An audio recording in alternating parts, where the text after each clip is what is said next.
Qiao Hao listened to the phone beeping for a long while before realizing that 1001 was actually Lu Jinyan's room number.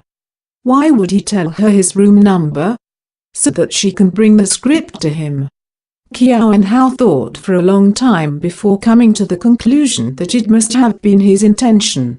She threw Zhao Meng a random excuse and left with the script in hand.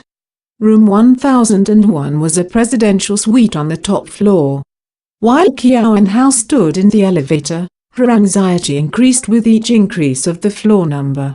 When she finally reached the top floor, she took a deep breath before exiting the elevator with the script. She followed the arrows on the walls towards room 1001. Halfway through, she passed by the lounge area for several of the higher-ranked crew members. The door for the lounge wasn't closed, and inside she could hear a hushed conversation between two uniformed waitresses. Previously, I went to room 1003 to deliver coffee and almost died of fright. Mr. Lu was in an extremely bad mood. He was nitpicking on every detail of the movie. The person he was scolding, was it the producer of the show? Yes. He is the producer. When Producer Sun offered him boiling water, Lu Jinyan actually waved it aside, scalding Producer Sun's hands. The resort doctor just treated his hand and I heard it was quite serious. How can it not be serious? It was boiling water.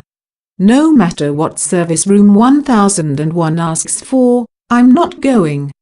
You can go instead since you are braver. Qiao Hao grew increasingly more anxious and uneasy as she listened to their conversation. Cautiously, she walked to room 1001. As she looked at the tightly shut door, she took several deep breaths, then reached out to press the doorbell.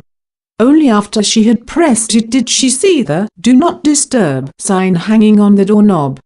She then knocked on the door gingerly. The door was not locked and, with just a soft knock, it sprung open. Qiao Hao stuck her head into the room. The living room was empty, so she lifted her hand to knock on the door again. Just then, Lu Jinyan opened the bathroom door dressed in casual clothes. His face was tight, expression dark. Maybe due to the fight he had with Producer Sun, his whole body was emitting a frosty pressure. Qiao Hao stood at the door, not daring to enter. She held up the script towards him. Here's your script. Lu Jinyan swept his gaze over Qiao Hao without any intention of going forward to reach for the script. Qiao Hao paused for a moment before walking into the room. She didn't pass the script to Lu Jinyan but instead placed it on the living room table. I'll put your script here. She then lifted her head to look at Lu Jinyan again. He maintained a distance, leaning against the bedroom door, seemingly too lazy to say a word.